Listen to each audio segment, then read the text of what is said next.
joining us now. He knows a little bit about these debates because Sean Spicer, who is joining us now live, Sean not only was the first and best press secretary for the president, I believe, did a fabulous job there, but when he was with the Republican National Committee in 2015-16, he was director of strategic communications for the RNC, and he was at the forefront of putting the Republican debates together and negotiating with the various candidates and who gets on what stage and who's in what position. So he is an authority on how these debates work within a party, and he's now a senior policy advisor with America First Policies and America First Action. Sean Spicer, great to have you, Sean. We're live in Miami. Good to be with you. Thanks. I almost feel bad that you have to be down there getting. It takes a lot of trucking the truth these days to get through Miami. From what I saw last night. Well, Sean, I'm going to get to your reaction to the debate, but I want to start with where the Democrats go from here. I mean, we just had Corey Lewandowski on. He said it's basically down to 5 people: Pete, Bernie, Joe, Kamala, and Warren. But when you were putting these debates together, I have to say, I was on a couple of the conference calls, and I know you remember it, and they were very testy with a lot of the campaigns. And, of course, I was on as a Corey surrogate, and he was pretty demonstrative. But I remember La Savita fighting with you with the Rand Paul campaign. I kind of remember that. It was kind of funny, but you did an excellent job. How do those that are running this for the Democrats, what is the next criteria, and how do they manage this? Well, that's a great question. And I think last time we were the first party that actually successfully controlled the primary debate process. And for a lot of people, they're always like, what do you mean? And that sounds silly. And the reality is that neither party actually had a significant role in determining the format, the outlet, the location, et cetera, of the debates that chose their nominee. The media dominated everything. And I was really proud of what we did last time. Obviously, look, when you've got a ton of candidates, especially the ones, so the guys in the front of the pack have issues with how the guys in the back of the pack are being positioned because they don't want to be seen as being equal. If you're at 30% to the people at 1% and 2%, and the guys at 1% and 2% don't think it's fair that they're not getting enough minutes on stage or enough time and the right angle. So, from a party committee, I joked all the time that it was like being the league of a sports league. Like, you're trying to keep all the teams happy, but your ultimate goal is just to make sure that there's a fair game. And so where this goes from here, I think, look, the interesting thing is the Democrats have 20 folks right now, and even with that number, there were people left off the stage, Montana Governor Steve Bullock being the most prominent. They say that they're going to winnow the field as they come into after the second debate. The problem that's going to happen, Joe, and I think Corey's right on this, is that when you have, that there's a big delta between the top 5 and the rest. And so are you going to make a criteria that basically does create a 5-person field? And that's what they would be doing. And so, and as you remember, last time the DNC got accused of playing favorites and tipping the scales. And so you're going to see potentially a rebellion from the far end of the polling spectrum of candidates to say, hey, we want a better deal. We want lower enough criteria thresholds to get into this. And, Corey Lewandowski just brought a good point up a few minutes ago. He said if you had made donors part of the criteria last time, the president wouldn't have gotten on the stage because he only had one donor, and that was him, right? He self-funded his campaign, and that was a big part of his message back then. It certainly appealed to me and others that he would not be beholden. And it's like, say, Mayor Bloomberg, and he's probably kicking himself for not being in this debate because he would have been really effective here. But Bloomberg, same thing. He could have cut himself a check for $300 million, done, and now he wouldn't be on the debate stage either if he didn't have the polling numbers. So what is their next step for winnowing it down? Well, think about this. To Corey's point, it wasn't just about donors. I mean, Donald Trump had never run for public office before. Right? So where do you draw that line? And I like to remind people, John, that we had over 200 people running for the Republican nomination in New Hampshire. So hey, you have to have held office? Hey, you have this many donors? It's never a good thing. I think, look, polling is the best, worst option. And I think, frankly, the combination of an early state poll and a national poll, right, so that if you are a candidate like a Rick Santorum last time that was really popular in Iowa, had really put a lot of grassroots effort into those 99 counties, you want to reward that, or someone who is nationally known or maybe been in politics a while. But there's got to be something that says either you have some degree of support. And while polling isn't perfect, if you do a combination of early state polling and national polling, you're pretty much getting a fair shake, right? Because you can't claim that you have all this support and yet nowhere see it. So either it shows up in the early states, if that's what you're saying, if that's your campaign strategy, or it shows up nationally in some way, shape, or form. But that's why I think the Democrats are going to find themselves in a tough spot, because John Delaney, the former congressman from Maryland, has a lot of money. And what he did to get on the debate stage was basically say to supporters, if you donate $1 to my campaign, I'll donate $2 to the charity of your choice. What that did was it got him enough donors to meet the threshold to get on the stage. And so if they jack that up again, then he'll just spend more money to get back on the stage again. And you've got, as you know, Marianne Williamson, you've got John Yang, who all have this sort of online presence, but there's nothing discernible to show that there's anything beyond, some online followers who are donating the bare minimum to their campaign. So I think the DNC is in a very tough position because they screwed over Bernie Sanders last time. They're trying so hard to be fair this time, but in doing so, I think that they may do so to the detriment of the field. I think that is a great analysis. And I remember we were on one conference call in, I think it was 2016, I guess, and the Carly Fiorina people were really mad because they hadn't qualified for the main stage, and I think it was the second debate in Los Angeles, and because they were accusing you of putting too much weight on older polls and not enough weight on the most recent polls. Remember that? Because originally they were right. Yeah, and so what the deal is that by law, you have to make sure that whatever criteria you're using are well established and well known, right? Because what you want to do is, so in doing that, because what happens is you don't want an organization that's hosting a debate to be able to tweak the rules to keep someone out or to get somebody in at the last moment, because that's the sneaky backroom deal stuff that people are opposed to, probably in both parties. And so what happened was we had said, hey, this is when the polls are going to be. Everybody knew that.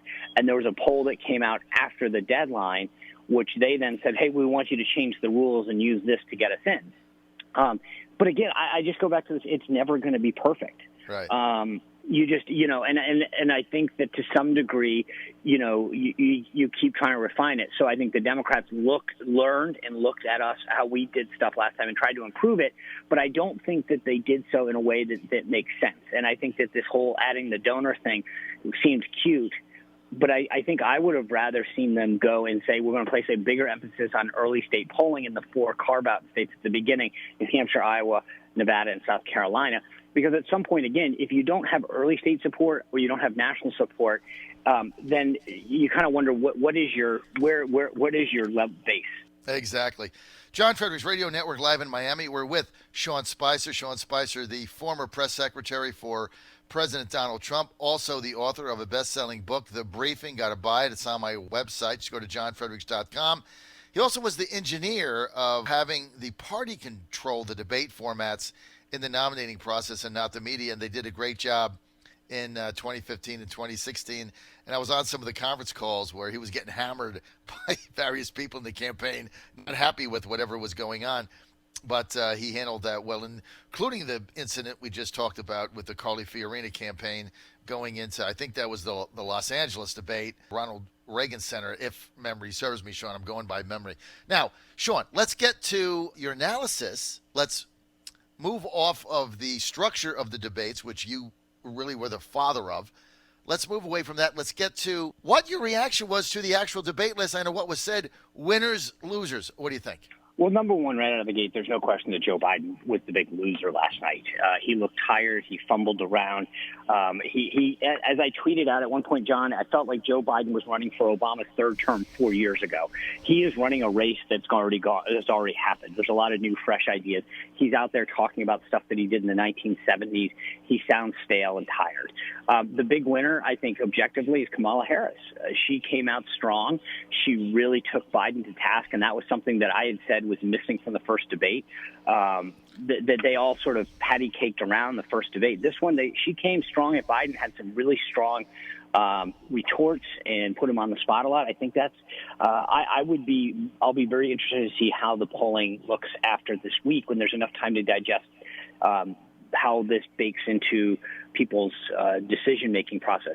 Outside of that, there wasn't a ton that impressed me. I was somewhat, honestly, overall disappointed that these guys continue to lurch so far to the left when they all raise their hand that folks who are here in this country illegally deserve health care benefits, and that they would not, that some of them talk about decriminalizing people illegally coming into the country. You start to think to yourself, between Medicare for all, tuition free for all, letting anybody who wants to come in this country, and you start to realize that they are literally trying to figure out how to take this country in a vastly different left-wing direction that I think is just frankly unacceptable. And it's funny because Bernie Sanders last cycle was on the far left, and both figuratively and literally, he is now in the center of this party. Last night, he was at the center, and I think it was fitting because most of those candidates, if you think about both the first and the second stage, are to the left of him. Isn't it a toxic brew when you're calling for one?